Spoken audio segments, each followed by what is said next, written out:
Bom dia, irmãos, graça e paz. Então, hoje nós, como o Marco já antecipou, hoje nós encerramos, dentro desse nosso estudo da confissão de fé, da nossa confissão de fé, o texto, ou a parte que vai falar sobre as Sagradas Escrituras. E é interessante que, se nós pensarmos nesses irmãos, no momento que eles se reúnem para fazer uma confissão de fé, qual que é o primeiro ponto que eles entendem ser necessário tratar e deixar muito claro, que é a fonte de autoridade de todo o restante dessa confissão? As Escrituras. Porque ela é a fonte máxima, né? Ela é a fonte básica, ela é a última e primeira fonte de autoridade para todos nós. Então, esses irmãos, vocês vão perceber, se alguém já teve a curiosidade de pegar a confissão de fé e olhar ela até o fim, vai perceber que esse ponto, que é o ponto sobre as Escrituras Sagradas, talvez seja um dos maiores, onde eles gastam mais tempo. E isso não é por acaso, isso existe um propósito nisso.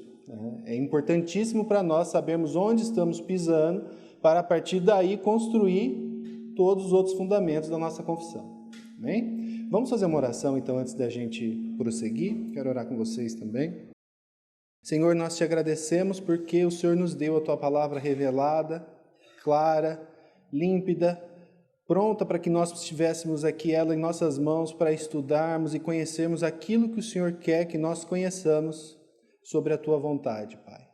Nós não dependemos, Senhor, de revelações de homens, nós não dependemos, Senhor, de revelações que podem ser mudadas a qualquer momento, nós nos embasamos única e totalmente na tua palavra que um dia o Senhor revelou a nós. Por isso eu peço, Pai, que o Senhor nos dê a sabedoria e a graça a todos nós, para toda a tua igreja aqui reunida, que nós possamos reconhecer isso e manusear a tua palavra de maneira adequada, segundo a tua vontade, reconhecendo o que ela é e como que sem ela nós não somos nada e nada podemos fazer, Senhor. Que o Senhor nos dê essa sabedoria nessa manhã, fale aos nossos corações, a todos nós aqui, que o teu Espírito Santo esteja ministrando a todos nós, porque nós somos totalmente dependentes dele. Em nome do teu Filho que oramos. Amém. Então, nós vamos ler agora esse ponto número 9 da Confissão de Fé. São 10 pontos que tratam das Sagradas Escrituras, e nós vamos ler agora o ponto número 9. Vou passar aqui. A regra infalível de interpretação das Escrituras é a própria Escritura. Portanto, sempre que houver dúvida quanto ao verdadeiro e pleno sentido de qualquer passagem, sentido este que não é múltiplo, mas um único, essa passagem deve ser examinada em confrontação com outras passagens que falem mais claramente. Gente, esse aqui é um princípio de interpretação que nós temos que entender que não é o único, mas ele é o primeiro e mais importante. E ele é o princípio de interpretação que vai dar para nós a direção sobre tudo o mais quando nós vamos falar sobre leitura da palavra e interpretação da palavra. Esse princípio diz o quê? Palavra interpreta palavra. Vocês percebem que o texto diz que essa regra é infalível. Infalível significa o quê? Nunca falha. Dizer que essa regra é infalível, que ela nunca falha, por que isso assim, a gente às vezes fala essas coisas, né? A gente fala, não, essa é uma regra infalível, mas a gente não para pensar no que isso significa. Por que essa regra nunca falha, é infalível? Porque quando a palavra interpreta a palavra, nós estamos falando daquilo que é perfeito, interpretando aquilo que é perfeito.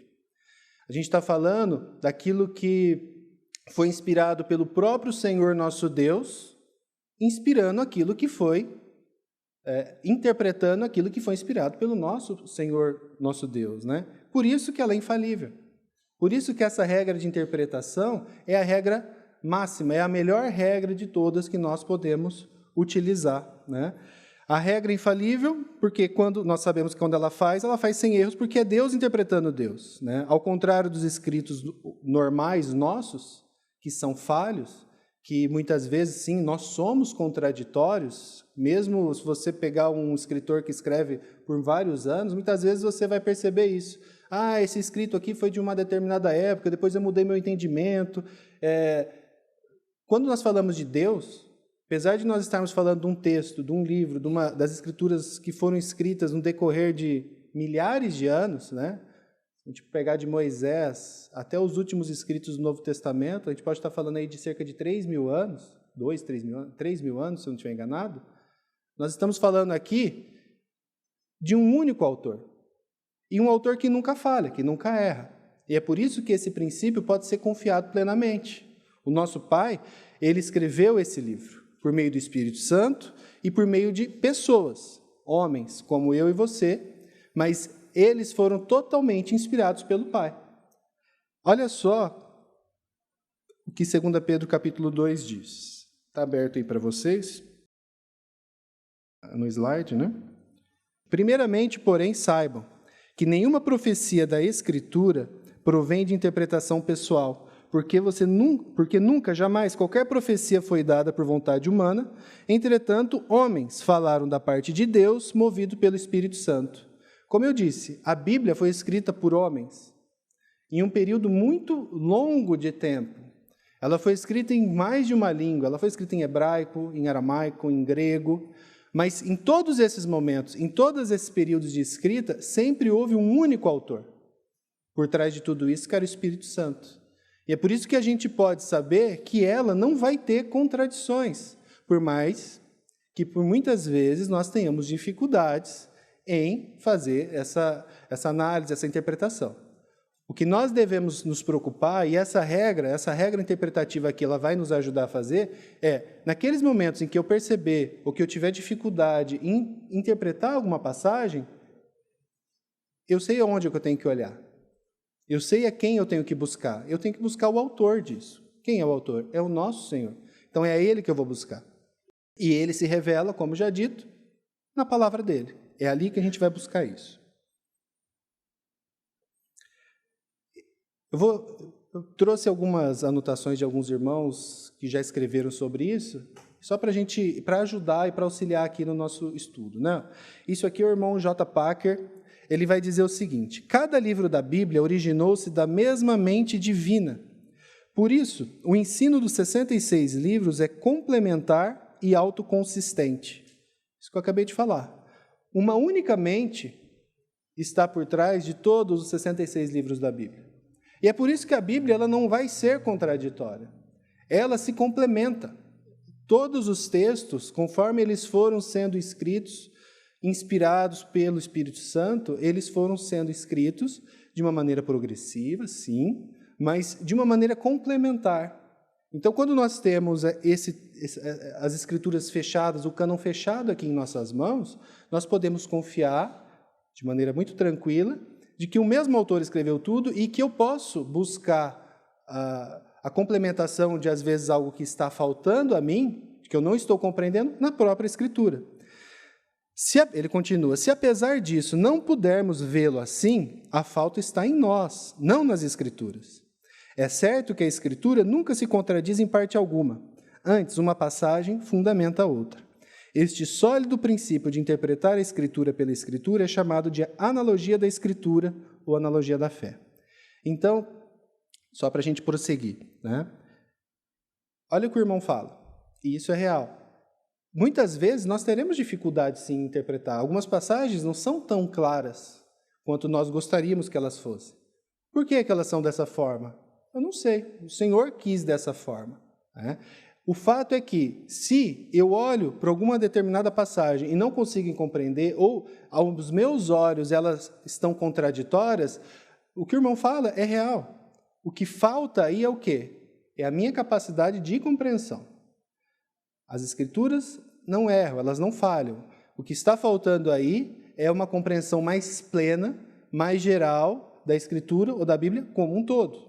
É por isso que é muito importante, sempre quando nós formos ler a Bíblia, ler ela e ter um conhecimento dela muito amplo, né? Então, não basta simplesmente, sempre quando nós tentarmos interpretar determinado texto, focando somente nele, sem tentar entender o contexto que ele foi escrito, em que momento que ele foi escrito, em qual linguagem ele foi escrito, quem o escreveu, no Velho ou no Novo Testamento, e sem tentar buscar as relações que ele tem com outros textos das Escrituras, essa interpretação nossa vai ser falha. É lógico que não se espera de nenhum de nós já saber todas essas coisas no momento que você começa a estudar a Bíblia. Eu sei que tem muitas pessoas aqui que são recém-convertidas, são novas na fé, e outras que têm uma certa dificuldade. Nós sabemos que às vezes nós temos uma dificuldade nessa área de interpretação e tudo mais, mas é certo que o Senhor nosso Deus nos capacita para isso, e cada qual de nós com a nossa capacidade. O que nós nunca podemos fazer é o quê? Eu não sei fazer isso é muito difícil, isso aqui é só para quem é teólogo, isso aqui é só... Não. A Reforma Protestante, uma das grandes coisas que ela trouxe para nós foi restaurar o conceito do sacerdócio de todos os crentes. Isso implica dizer que cada um de nós que fomos salvos, eleitos um dia e chamados pelo Senhor nosso Deus, cada um de nós temos a responsabilidade e seremos sim capacitados, cada qual com a capacidade, o tanto de talentos que o Senhor vai dar, mas todos nós temos sim a capacidade de ler o texto bíblico, escutar o texto bíblico, compreender o texto bíblico. O que nós estamos fazendo, o que a confissão de fé faz, basicamente é o quê? É oferecer para nós uma forma de fazer isso de maneira mais adequada. Para a gente não ficar tateando no escuro. Como que eu vou interpretar a Bíblia? Como que eu vou ler esse texto? Onde que eu vou procurar mais subsídio para entender, para compreender? Então, esses irmãos do passado, né, que escreveram sobre essas coisas, eles vêm para nos ajudar nesse ponto. Então, por quê? E aqui um ponto que é muito importante ressaltar. Essas analogias, isso aqui que eu estou falando, regras de interpretação, a analogia da fé, que a gente vai falar um pouco agora. O que é a analogia da fé? A analogia é comparação. A analogia da fé é essa regra de comparar a Bíblia com a Bíblia, que é a regra máxima, é a regra mãe de todo o princípio de interpretação da Bíblia. Meus irmãos, é muito importante que vocês e eu tenhamos sempre em mente que isso aqui foi escrito não para pastores.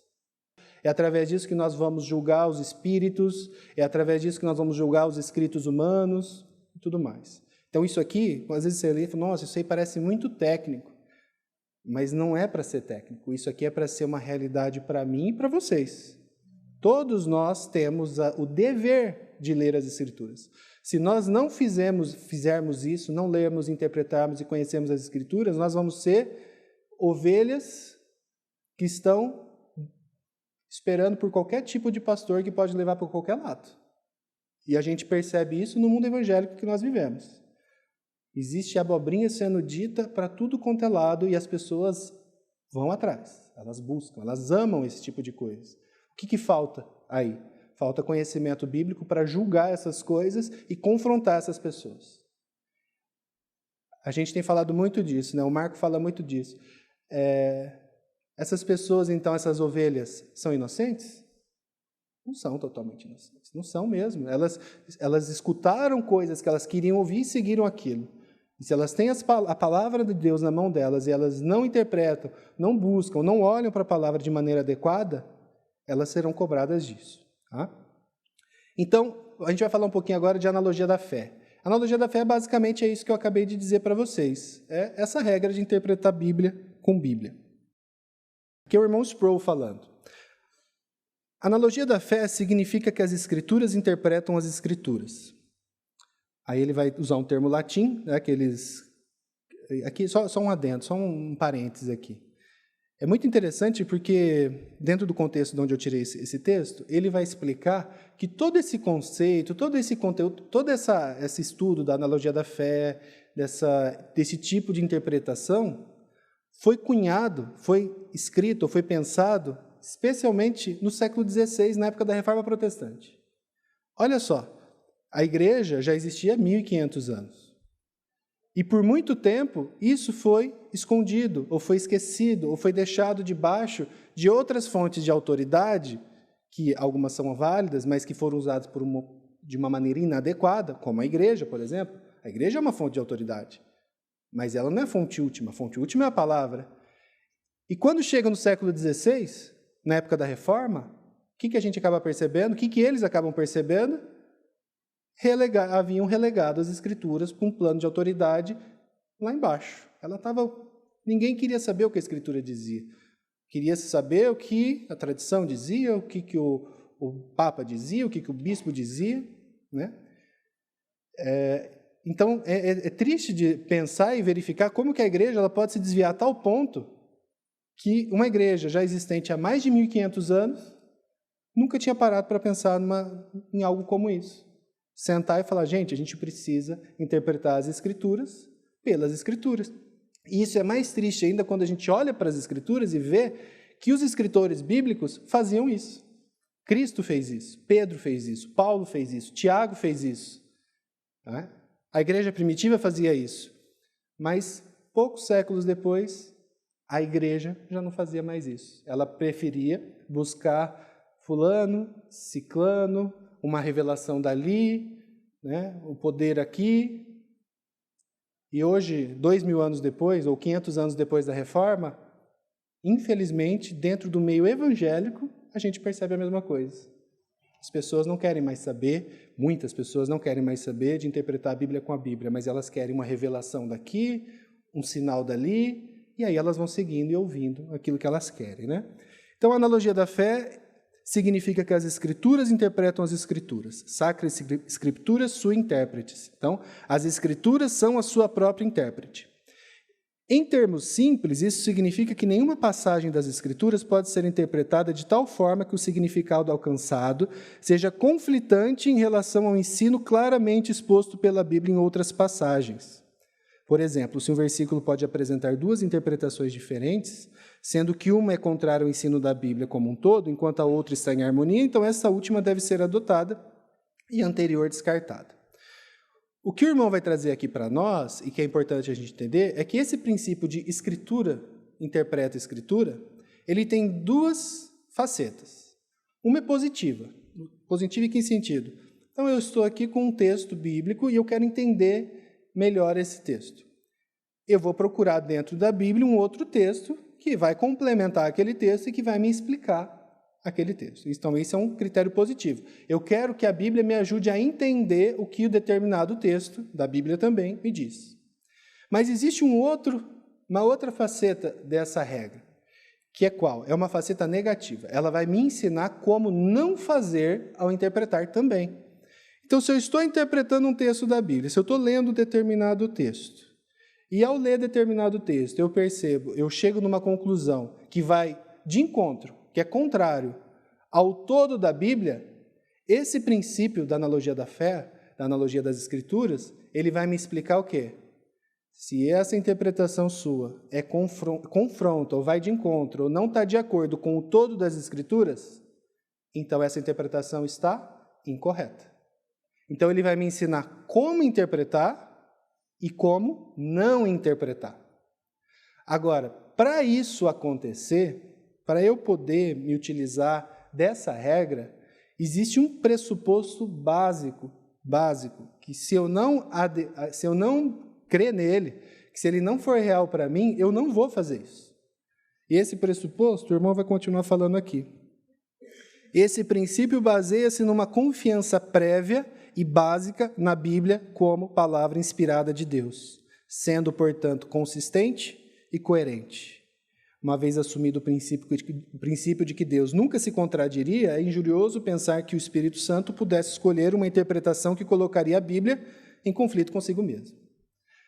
Por que, então, aqui ele vai responder para nós o porquê de existir tantos... Se vocês forem em qualquer livraria evangélica, eu garanto para vocês que mais de 90% dos livros que estarão lá, ou dos livros que estão vendidos na internet, estão falando abobrinha.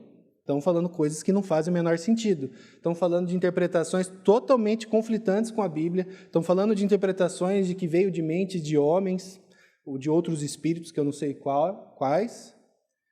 Por que isso acontece? Porque as pessoas rejeitam esse princípio.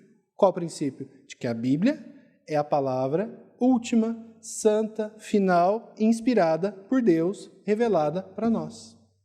Se você não crê na Bíblia como sendo essa palavra, você nunca vai conseguir interpretar daquela forma. Porque a partir do momento em que eu chegar num texto, ler ele, e depois eu, em outro momento, ler um outro texto que aparentemente traz alguma contradição para a minha mente carnal, certo? E se eu não creio que a Bíblia é a palavra de Deus, qual que será a minha primeira reação? Esse livro está errado. Ou um texto está errado ou o outro está errado. Se um dos dois está errado, então todo ele pode estar errado, eu rejeito. Se eu quiser, eu posso sair da igreja. Ou, como a maior parte do pessoal faz, não, eu vou continuar e vou começar a interpretar do meu jeito. E aí, o céu é o limite para heresias e falsas doutrinas e mentiras e enganos. Tá? Então, quando a gente está falando de analogia da fé, ou desse princípio de Bíblia interpreta a Bíblia, nós temos que entender e ter muito claro para nós o quão importante é, antes de tudo, nós entendemos que a Bíblia é a santa e infalível palavra de Deus. Se vocês ou eu, por qualquer momento, duvidarmos disso, é como se a gente colocasse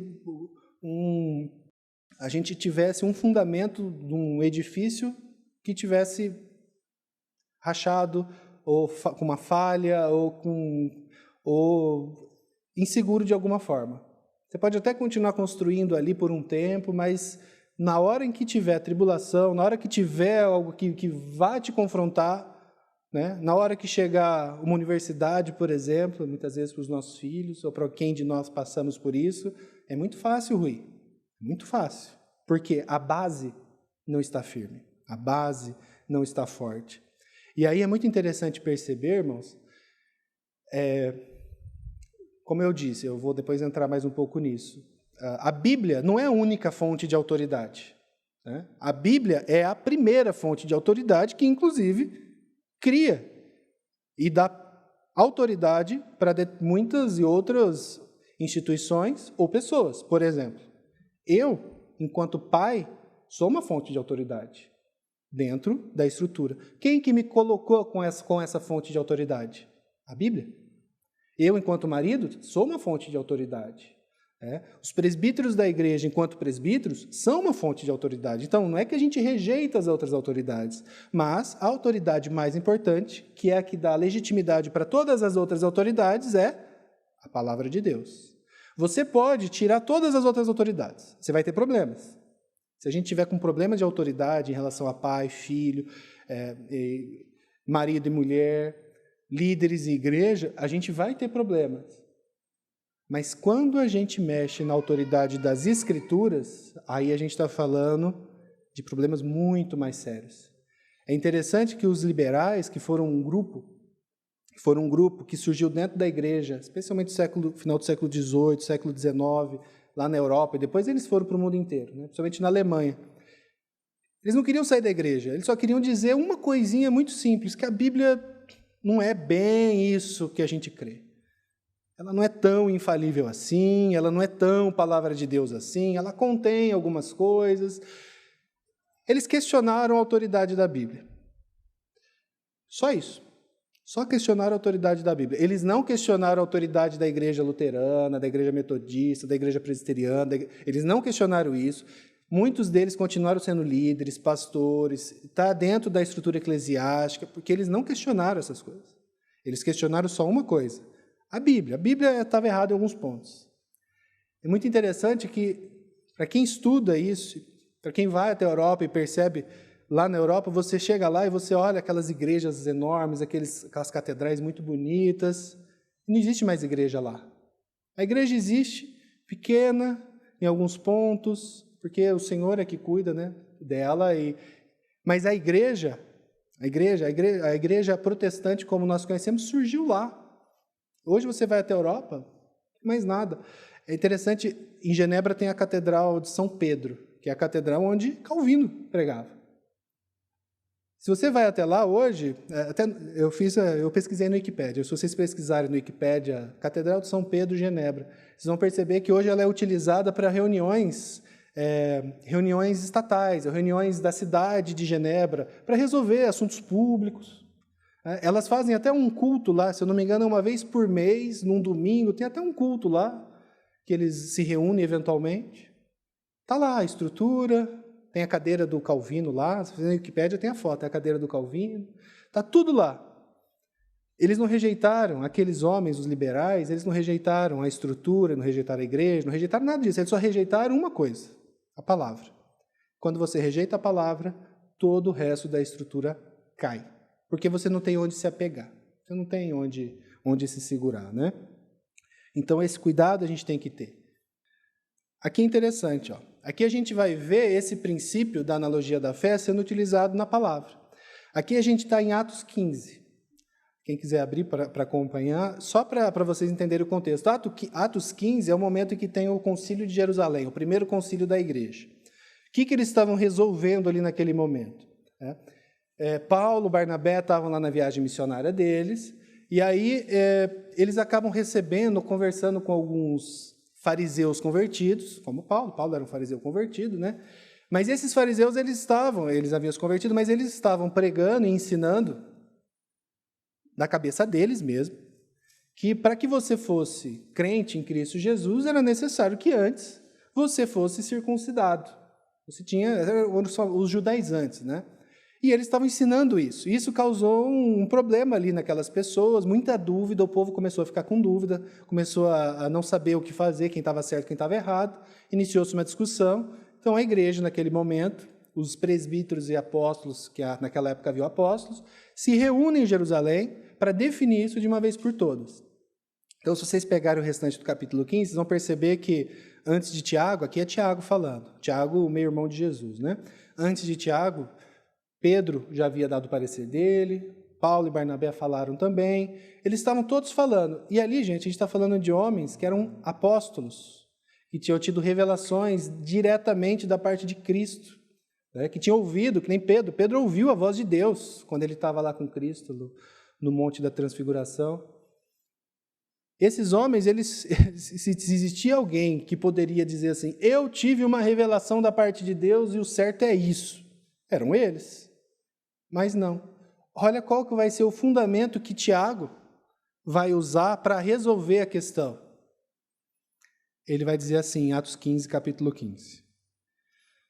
Conferem com isto as palavras dos profetas, como está escrito. Conferem com isto o quê? Ele estava falando que o Pedro ele havia testemunhado, e Tiago e Paulo, que os gentios, mesmo não tendo sido circuncidados, estavam recebendo o Espírito Santo de Deus. O Espírito Santo estava ali e se manifestando através daquelas pessoas, né? E aí a dúvida, mas o pessoal pode ser, eles não têm que ser circuncidados antes ou não?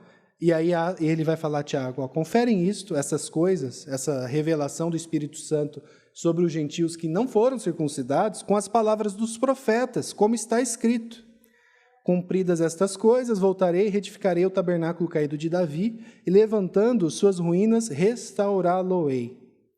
Tiago, ao invés de usar uma revelação especial que ele poderia ter tido, ele vai falar, essa situação vai se resolver dessa forma, porque isso vem exatamente ao encontro daquilo que Deus, através da palavra dele, lá no profeta Amós, 600 anos antes de nós, já havia dito que ocorreria. Se existisse alguém que poderia não ter ido para a palavra para justificar uma decisão, eram aqueles homens. Eu sou irmão de Jesus, o que vocês estão discutindo? Vai ser assim, pronto, acabou. Não, ele fala, não, olha lá, o profeta Amós disse, está se cumprindo, a lei está se cumprindo, a profecia está se cumprindo.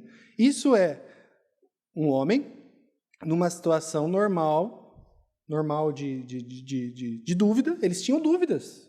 Por isso que assim, nós, enquanto igreja, não precisamos ter medo ou ficar com crises de fé quando nós temos dúvidas. A gente está aqui com Tiago, Pedro, Paulo, Barnabé, tendo que se reunir, sentar junto para resolver uma situação, porque não era tão óbvio, não era tão claro assim, né? Então, nós, quando temos as nossas dúvidas, as nossas dificuldades, qual que deve ser a nossa atitude?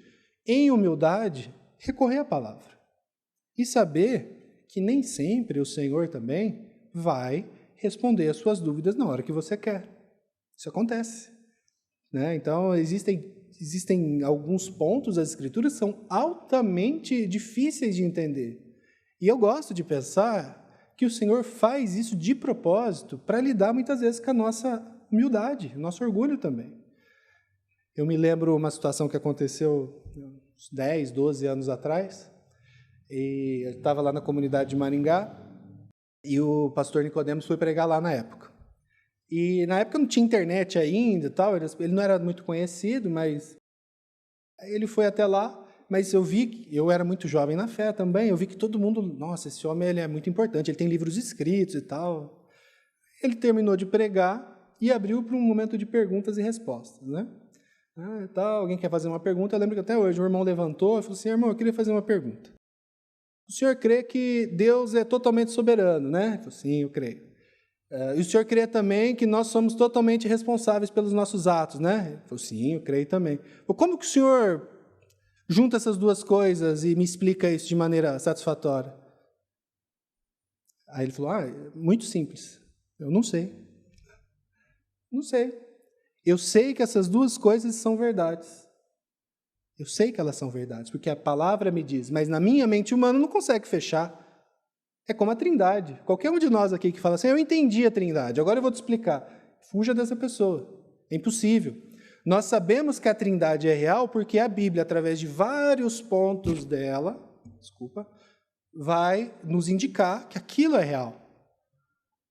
Mas não é algo que a gente tem que entender. Então, muitas vezes, nós temos que falar como Paulo, no momento lá do espinho da carne. Assim, olha, o teu poder se aperfeiçoa na minha fraqueza. Uma pessoa muito orgulhosa, não entender algo, é fraqueza. Mas ele tem que entender que, muitas vezes, é isso que o Senhor quer. A gente não precisa entender tudo, né? É interessante, assim, que... conversando, eu gosto muito de conversar, né? O pessoal que me conhece sabe. E conversando bastante com algumas pessoas, e conversando às vezes com algumas pessoas que são ateus ou que saíram da igreja, principalmente aquelas pessoas que se acham muito, muito inteligentes, que foram para a faculdade e tudo mais, e que na igreja não tem gente inteligente, só eles que são e tudo mais. Aí você começa a perceber isso, olha, eu não posso aceitar esse tipo de coisa, porque assim, eu fiz algumas perguntas e você não conseguiu me responder todas. Por exemplo, eu não fiquei contente com essa resolução que você me deu para o problema do mal. São questões antigas, né? Eu não fiquei satisfeito com essa questão, com essa resposta que você me deu com a questão da soberania de Deus e a responsabilidade humana. Então, eu não posso aceitar isso. Aí você conversa com a pessoa assim, bom, o que você faz da vida? Eu sou biólogo. Então, tá. Você sabe tudo de biologia e concorda com tudo que já foi escrito? Você não tem nenhuma dúvida? Não, eu tenho dúvidas, tem dificuldades, tem algumas coisas que não fecham. Mas por que então você não abandona a biologia? Não. No final, irmãos, tudo é uma desculpa. Entende? Dúvidas, todo mundo tem. O Senhor vai, na medida que Ele quiser, revelar para nós, trazer no momento adequado, né? No final é uma desculpa. É uma desculpa. Então é por isso que eu estou saindo da igreja. É para sair por cima, né? Por isso que eu não acredito nessas coisas. Então, para nós, o que deve ficar para nós? De maneira humilde e de maneira totalmente dependente do Senhor, porque é Ele que revela a nós a palavra dEle, se colocar diante dele. Se tiver dúvidas, buscar meios para aprender, especialmente, em primeiro lugar, buscar na própria Bíblia. Se eu ainda tiver dificuldades, muitos irmãos já escreveram a respeito. Vamos ler esses irmãos, vamos pesquisar, procurar, conversar. A igreja serve para isso também. Mas se ainda assim eu não entender, glória a Deus, eu sei que a palavra do Senhor está certa, e mesmo que eu não estou entendendo, eu entrego isso nas mãos do Senhor. Amém? Vamos continuar aqui. Aí a gente encerra um pouco essa questão da analogia da fé, ou seja, de interpretar a Bíblia com a Bíblia. O que eu queria só falar é que, quando se vocês pegarem ali o texto lá, o item 9, né, que é o que a gente está estudando, no meio da exposição ele bota esse parênteses falando sobre o sentido das coisas, o sentido do texto, ele vai por isso daí, que não é múltiplo, mas único. Então, só para que não haja dúvidas, e só a título de esclarecimento, porque isso aqui é algo que as pessoas confundem muito. Olha só, todo e qualquer texto bíblico tem apenas um significado. Significado no sentido assim, o autor estava escrevendo, João estava escrevendo, capítulo 3, o verso 16 do evangelho dele. O que João estava querendo dizer quando ele disse aquele versículo? Ele estava querendo dizer exatamente aquilo que ele estava querendo dizer. É bem simples. Existe um significado. E esse significado, via de regra, é o mais claro, é o mais óbvio, né? E o literal.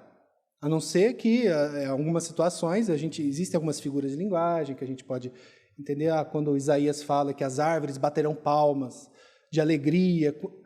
Ele não está querendo dizer literalmente que as árvores iriam bater palmas, mas isso é uma figura de linguagem que remete a uma situação de muita alegria que vai acontecer no dia do Senhor e tudo mais. Então, o que acontece? Nesse ponto, quando nós vamos estudar as Escrituras, nós temos que tomar um cuidado, porque é muito fácil e faz cócegas nos nossos ouvidos querer encontrar significados ocultos, misteriosos.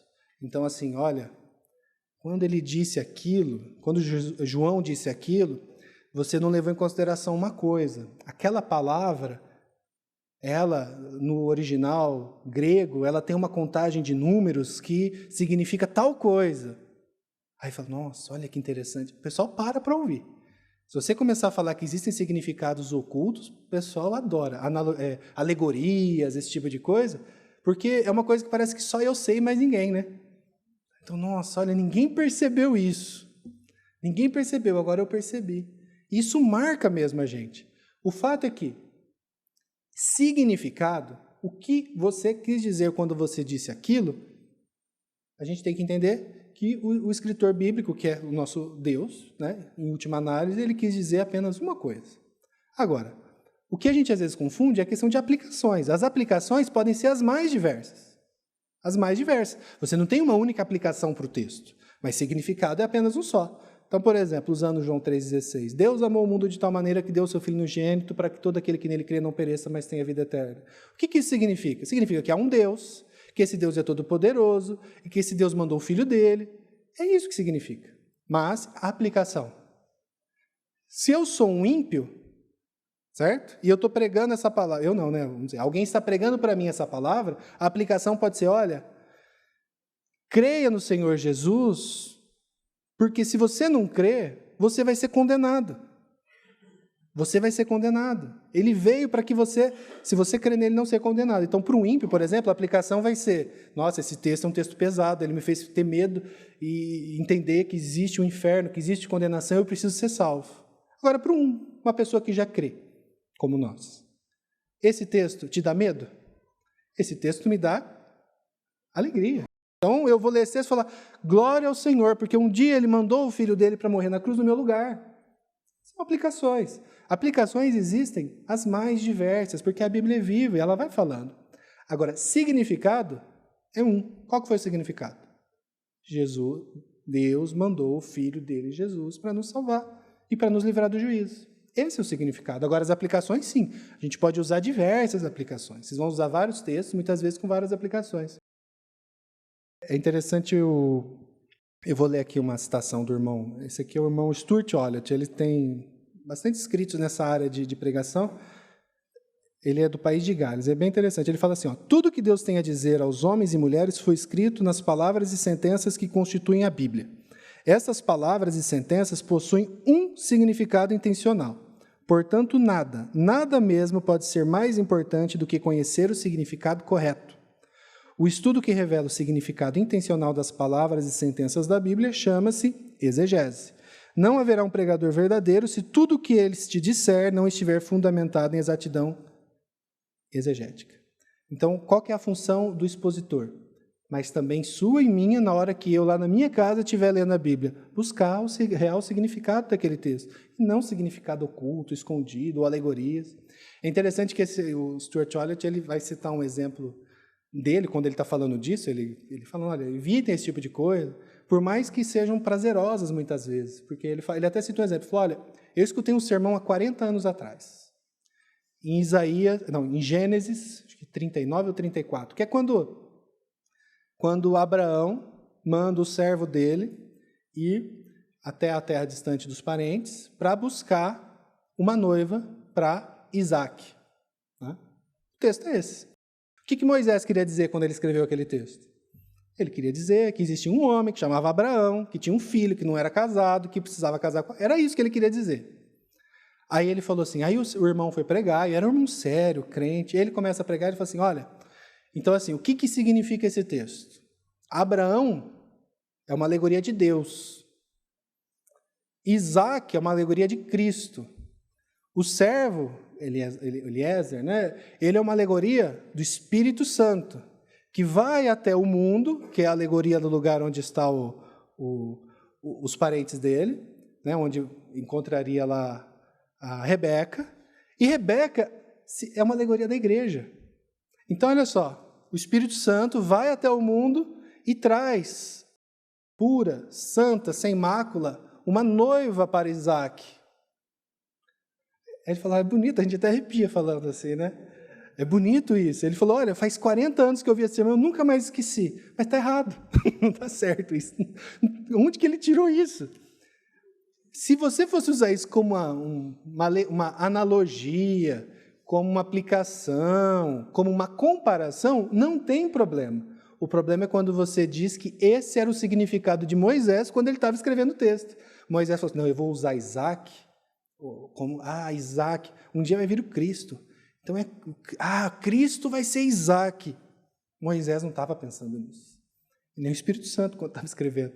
O significado era aquele. Que nem eu falei, aplicação é outra coisa. A aplicação, você pode até usar isso como aplicação do texto. É meio esquisito, mas tá, tudo bem. Mas dizer que esse é o significado do texto, não, isso está errado. Tá bom, irmãos? Então, só para aqui a gente encerra esse primeiro ponto. E aqui o ponto 10. O juiz supremo pelo qual todas as controvérsias religiosas devem ser resolvidas e todos os decretos e concílios, todas as opiniões de escritores antigos e doutrinas de homens devem ser examinadas e os espíritos provados não pode ser outro senão a Sagrada Escritura, entregue pelo Espírito Santo. Nossa fé recorrerá à Escritura para a decisão final. Então aqui ele está apontando para aquilo que a gente já falou, para a questão da autoridade. Ele não está rejeitando, e que fique muito claro isso, outras fontes de estudo, de autoridade, como a igreja é uma fonte de autoridade. Um catecismo é uma fonte de autoridade, mas são fontes derivadas, são fontes que estão debaixo da autoridade maior, plena e suprema, que é das Escrituras. Aqui alguns exemplos de como que na Bíblia isso acaba acontecendo. Olha só, Jesus falando sobre aquela questão, ele estava sendo questionado sobre aquela questão dos casamentos, né? Como que fica aquela mulher que casou com vários homens, quando ela chegar no céu? Respondeu-lhe Jesus para os fariseus, errais. Por que eles erraram? Não conhecendo as Escrituras nem o poder de Deus. E quanto à ressurreição dos mortos, não tendes lido o que Deus vos declarou, Jesus, o Filho de Deus, ele vai dizer que aquelas pessoas erraram, porque elas não conheceram as Escrituras e porque elas não tinham lido aquilo que estava escrito. Em Efésios, edificados sobre o fundamento dos apóstolos e profetas, ele falando dos irmãos, sendo ele mesmo Cristo a pedra angular. Onde que nós, que somos a igreja, que somos essas pedras vivas, deveremos ser edificados? Sobre qual fundamento? Apóstolos e profetas. Aqui, o que é apóstolos e profetas? Aí vai chegar alguém... Eu conheci alguns profetas aqui, ex-profeta, agora é ex-profeta, né? Então, assim, vai ter gente falando, não, aqui tem profeta, aqui tem apóstolo. Aí o cara chega aqui e destrói o texto, né? O que ele está falando sobre o fundamento dos apóstolos e dos profetas? A palavra de Deus escrita. E não os profetas de hoje em dia, os apóstolos e paipóstolos de hoje em dia. Tudo isso, né, é para o nosso julgamento. Paulo, eu acho muito interessante esse texto. Paulo, no final da vida dele, está preso em Roma, né? Esperando a hora que ele vai ser morto. E aí ele está pregando o Evangelho, e algumas pessoas vão até lá para ouvir o Evangelho de Paulo. Tendo eles marcado um dia, foram em grande número ao encontro de Paulo, no lugar onde ele residia. Então, desde a manhã até a tarde, o Francis Schaeffer, ele fala muito isso. Sempre lembre, quando você está lendo um texto desse, isso aqui aconteceu no tempo e na história. Era uma pessoa igual eu, igual a você. Então, tinha um cidadão Paulo, que era um senhor que estava preso e que teve um dia que ele ficou o dia inteiro, da manhã até de tarde. Tá? Então, que a gente olha assim, parece que é uma coisa... Não, ele ficou da manhã até de tarde, lhes fazendo uma exposição em testemunho do reino de Deus, procurando persuadi-los, convencê-los a respeito de Jesus, usando como base o quê? A lei de Moisés, Pentateuco e os profetas. Gente, Paulo foi um homem que teve uma cristofania, ele viu Cristo ressurreto na frente dele, falando com ele. Ele foi um homem que foi ao terceiro céu e voltou. Ele teve vamos dizer assim, a paciência de ficar um dia inteiro ensinando. Ele podia falar assim, Acredita logo nesse negócio aí. Eu vi Jesus. Vocês não querem duvidar de mim? Se você quiser, eu faço até um milagre aqui para você acreditar. Mas não, ele teve o cuidado. E ele teve o cuidado de fazer de um jeito que eu e vocês podemos fazer até hoje. Porque eu não posso alegar para uma pessoa, quando eu estiver ensinando o evangelho para ela, eu vi Jesus, porque eu não vi. Mas eu posso fazer igual ele fez. De pegar lá a lei e os profetas e mostrar como Cristo se revelou desde lá até hoje, né, culminando lá no Novo Testamento. Isso que ele fez eu posso fazer e vocês podem fazer. Né? Graças a Deus por isso, porque se ele fosse levar para o outro lado, a gente não teria como, não. Isso aqui aplica só para Paulo, nós não podemos fazer isso. Né? O juiz supremo pelo qual todas as controvérsias da religião devem ser determinadas, né, que é o texto da confissão diz, tem que ser a palavra de Deus. E aqui é interessante, nós não vamos rejeitar essas outras fontes de autoridade, né? Mas entender que elas estão debaixo da submissão da palavra de Deus. Porque a Escritura foi revelada pela palavra de Deus, né? E aqui o que ele vai falar, todos os decretos, concílios, doutrinas, tudo deve ser examinado à vista da Escritura. Então não tem problema a gente ter confissões e credos. E aqui, eu preciso falar isso, existem grupos cristãos, de pessoas sérias, que rejeitam isso. Falam, não, eu não creio nisso, eu acho que a gente não tem que escrever, porque senão a gente acaba diminuindo a autoridade da Escritura. Né? O mero fato de você falar isso já é uma confissão de fé. Então, eu não tenho confissões de fé, porque eu acho errado. Isso já é uma confissão de fé. É a mesma coisa, você fala assim, eu não quero que a minha igreja tenha um nome. Ela vai ter que ser chamada por um nome. Então, se não der um nome, a gente vai dar um nome. É a igreja que se reúne naquele lugar amarelo. Já tem um nome. Né? Então, assim, apesar das pessoas dizerem isso, e assim, é até compreensível para nós entender por que elas fazem isso. Pelo medo de que a confissão se torne mais importante do que a palavra. E isso acontece, já aconteceu muitas vezes na história da igreja. Não só a confissão, mas a doutrina. Então, assim, estou falando de mim, tenho uma visão sobre a soberania, sobre as doutrinas da graça, que se remete ao calvinismo, às doutrinas reformadas. Ok. O que seria errado da minha parte? Se eu, ao interpretar a Bíblia, fosse ler tudo isso, quando eu fosse ler a Bíblia, não. O que Calvino diria a esse respeito? Agora eu vou ler. Isso está errado. Eu creio nisso porque eu entendo que essas doutrinas estão mais de acordo com a Bíblia. E não eu creio na Bíblia porque a Bíblia está de acordo com esses escritos doutrinários. Vocês entendem?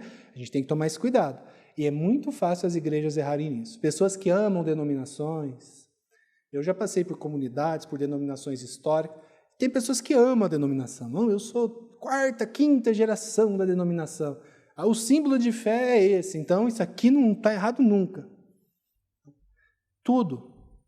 Todas essas coisas que são até boas, uma confissão de fé é algo bom. Né? Deus ele nos dá para nos ajudar a compreender. Pensa, quando a gente está aqui olhando para um livro como esse, ou para uma confissão de fé como essa, a gente tem que pensar 1689. Quanto tempo? Quantos homens sérios, piedosos, se reuniram, se sentaram e oraram para nos oferecer isso? Eles eram perfeitos? Não. Então, por isso que a gente pode questionar, ou não entender, ou não tem problema. Mas a gente tem que receber isso de uma maneira adequada. Rejeitar, para mim, não é a maneira adequada. Receber como se fosse palavra de Deus também não é adequado. Mas a receber como sendo um auxílio para a minha compreensão das Escrituras, creio que seja, sim, a maneira adequada. Né? Então, aqui até o irmão que eu tirei essa citação, né? Aqueles que rejeitam qualquer credo senão a Bíblia, muitas vezes não reconhecem essa distinção. Tem dificuldade. E que nem eu falei, é compreensível essa dificuldade deles, porque muitas vezes na história, muitas pessoas foram para esse lado errado. O problema é que quando você... Não, eu não quero ter. No final das contas, você vai acabar tendo. Isso não vai ser escrito em lugar algum, mas existe. Existe uma linha que alguém segue, e essa linha não é tão clara muitas vezes. Então... Aí, às vezes, fica até menos... Às vezes, eu prefiro saber onde que eu estou errando. Por exemplo, vou dar um exemplo pessoal meu. Eu fui membro de uma igreja presbiteriana do Brasil 6, 7 anos. Né? A confissão de fé de Westminster, que é uma confissão muito boa, é o símbolo de fé daquela igreja. Mas eu, particularmente, não cria ou não entendia que a interpretação que eles dão a respeito do batismo fosse a mais adequada. Isso não me impediu de estar lá. Isso não me impediu de ter aquela confissão, e eu tenho até hoje, como algo que me guia em muitos dos meus estudos. Mas por que eu tenho a tranquilidade de falar, não, esse ponto específico eu me sinto à vontade para fazer uma ressalva? Porque aquele escrito é um escrito humano. Mas eu preciso jogar ele fora inteiro porque eu não concordo com uma parte? Também não, né? Porque são homens sérios. É tão interessante que até se vocês forem estudar a história da Confissão de Batista, eu estou me alongando um pouco, mas já estou encerrando. A história da Confissão de Batista. A Confissão de Batista não foi feita do zero. Eu estava lendo um pouco sobre a história dela, porque eles usaram como base a Confissão de Westminster. Depois a Confissão de Westminster foi usada como base pelos congregacionais, alterando só a parte do governo da igreja e mantendo o resto. Aí depois teve uma primeira Confissão Batista, aí essa já veio como a segunda Confissão Batista, uma vindo da outra.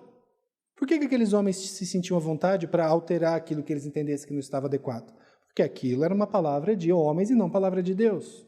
Então a gente tem que ter isso em mente. E aqui, para a gente já encaminhar para o fim, é muito interessante a percepção que Martinho Lutero teve. Porque Martinho Lutero era um homem, que a gente nunca pode esquecer disso. Ele era o quê? Qual era a religião dele? Ele era católico apostólico romano. Antes dele vir com a reforma. Assim como Jesus era judeu, né? Então ele era um homem da Igreja Católica. Inclusive ele era um sacerdote da Igreja Católica. E ele cresceu dentro desse ambiente que dizia o quê? A Bíblia está aqui, a autoridade da igreja está aqui, a autoridade dos papas está aqui, né? A dupla fonte de autoridade que eles chamam. Mas isso era a realidade dele. E ele teve lutas com isso. E aí, quando ele começa a ler a Bíblia e começa a perceber que o que está escrito na Bíblia está diferente do que aquilo que eles estavam fazendo na prática lá na igreja deles, ele precisou se posicionar. Ou eu me mantenho, continuando fazendo tudo, aceito que isso está certo, ou eu me posiciono. E aqui são 4 anos depois que ele prega lá as teses dele, né? 1521. Ele é chamado para se manifestar diante da Dieta de Worms, né? Quando eles se reúnem ali. E olha o que ele fala. Gente, é importante isso, porque isso é um dos momentos históricos mais importantes da história da Igreja Protestante, mas tem tudo a ver exatamente com isso que nós estamos falando aqui. Olha o que ele diz. A menos que eu seja convencido pelo testemunho das Escrituras ou por razão clara, pois não creio... E olha só, a gente acha, não, ele não acreditava em nada que os papas, os concílios diziam. Ele não fala isso, ó. Pois não creio somente no Papa... Lembra que ele é um homem católico até então, né? Não creio somente no Papa ou em concílios, visto que se sabe muito bem que eles já erraram e se contradisseram muitas vezes. O problema da Igreja Romana é qual? Não, eles não erram, eles nunca se contradizem. Sim, eles erram, se contradizem, não há problema nisso, isso é normal, a gente tem que entender isso, né? Estou constrangido pelas Escrituras, que é a fonte máxima de autoridade, que já citei, e minha consciência está cativa à palavra de Deus, cativa, escrava da palavra de Deus. Eu não posso me retratar, porque aqui ele tinha sido chamado para, ou você se retrata, ou senão, sabe-se lá o que vai acontecer com você, hein? Ele podia morrer. Como os outros pré-reformadores todos tinham morrido, John Hus, Wycliffe, todos eles já tinham morrido. E ele diz, não posso me retratar e não me retratarei de coisa alguma, porque não é seguro nem correto agir contra a consciência. Não posso agir de outro modo. Mantenho a minha posição, que Deus me ajude, amém. Esse aqui é o Here I Stand, aqui eu fico. E ali foi a hora que... E agora? Ele entregou a vida dele ali. Pela graça do Senhor, aprove a Deus que o Senhor o salvasse, levantasse alguns líderes políticos para que o salvasse, e aí, a partir daí, a reforma cresceu, né? Então, isso tem a ver exatamente com isso. O nosso irmão Lutero, ele entendeu que, por mais que existem outras fontes de autoridade, existe uma que é final, que é a palavra. E quando as outras fontes de autoridade estão contra essa autoridade final, que é da palavra, eu rejeito elas, e não a palavra. É interessante porque ele rejeitou toda a estrutura da igreja, e a igreja não acabou. Quando os liberais rejeitaram só a Bíblia e mantiveram a estrutura, a igreja acabou. Hoje você vai lá, se você entrar numa igreja luterana lá na Alemanha, a chance de você sair lá ateu é muito maior do que se você ficar em casa assistindo o Fantástico. Assim, é uma coisa triste, né? E aqui é o Sproul falando novamente. Desse conflito que o Lutero vai falar, que é esse confronto entre as autoridades da Escritura e as outras autoridades, surge o slogan da Reforma Sola Scriptura. Apenas uma autoridade tinha o direito de constranger a nossa consciência. Lutero não desonrou a autoridade secundária da igreja, isso é importante. Ele não estava desonrando a autoridade. É como se, por exemplo, o que está escrito aqui embaixo? Se um dia o Marco, o Flávio, qualquer pessoa que estiver aqui, falar alguma coisa que estiver em desacordo com a autoridade da igreja, com a autoridade da Bíblia, e eu, ou qualquer um de vocês, chegar para ele e falar, irmão, eu entendo que ali você errou em tal ponto. Eu não estou questionando a autoridade dele. Eu estou reforçando a autoridade dele. Porque a autoridade dele é baseada na Bíblia. E aí eu estou falando, irmão, olha, você fugiu um pouco da Bíblia. Vamos voltar para a Bíblia? Lógico que eu posso estar errado também, óbvio. Mas eu só estou querendo dizer que a autoridade da Bíblia é maior que todas as outras, né? Ele não desonrou a autoridade secundária da igreja, nem a importância histórica dos concílios da igreja, como Nicéia e Calcedônia, que são muitos concílios que alguns a gente subscreve até hoje. Seu argumento foi que até os concílios da igreja não têm o mesmo nível de autoridade que a Bíblia tem. Isto focalizou a atenção na natureza e na base da autoridade bíblica. Esse é o ponto. O ponto aqui não é que a gente precisa rejeitar os livros, a gente não precisa rejeitar o estudo, a gente não precisa rejeitar os catecismos, mas tudo isso a gente tem que receber com a autoridade adequada que eles têm. Estão debaixo, todos eles estão debaixo de uma autoridade suprema que é da palavra. E a cada vez que qualquer um deles fugir disso, tem sim de ser confrontado. Isso é dever nosso como cristão. Seja lá quem for, como Lutero fez. É bem possível que nunca nós chegaremos a um ponto de ter a nossa vida em risco por conta disso, como Lutero teve. Mas muitas vezes a gente passa por isso conversando com irmãos de outras denominações, mesmo aqui dentro, ou parentes, ou amigos, ou na escola, ou faculdade, isso vai acontecer. Então, a gente tem que se manifestar de maneira adequada, né? E aqui só uma conclusão mesmo, assim, eu não combinei com o Marco, né? Mas o texto que eu pus foi exatamente o mesmo texto que ele pôs, porque esse texto de 2 Timóteo ele aponta exatamente para uma característica básica das Escrituras, né? Ela é inspirada por Deus, ela é útil para ensino, repreensão, correção e educação na justiça. A fim de quê? Então, existe um propósito nisso. Existe um propósito. E o propósito é para que o servo de Deus, nós, sejamos cada vez mais perfeito aqui na Terra. A gente nunca vai ser, mas assim, cada dia mais a gente vai buscar ser igual a Cristo, até o dia que Ele voltar. E nesse dia isso vai acontecer, né? E aqui eu fiz questão de pôr o primeiro ponto que nós estudamos aqui no primeiro dia que se estudou essa confissão. Se a gente manter essa frase, essas confissões eram feitas antigamente, as pessoas gravavam ela, principalmente os catecismos, elas gravavam inteiro. A gente falou bastante coisa e leu bastante coisa. Se vocês conseguirem gravar pelo menos esse primeiro item da confissão, isso aqui já vai ser uma base enorme para toda a sua interpretação bíblica e compreensão das Escrituras. Olha o que eles dizem. As Sagradas Escrituras são a única, suficiente, correta e infalível regra de todo conhecimento, fé e obediência salvíficos, que nos leva à salvação. Só isso. Ela é tudo, né? Então, tudo que nós fazemos, esse vir aqui de manhã, esse nos preparar, a comunhão com os santos, tudo isso, sem as Escrituras como fundamento, está prestes a ruir. Sem as Escrituras como fundamento, a gente não pode confiar, tá?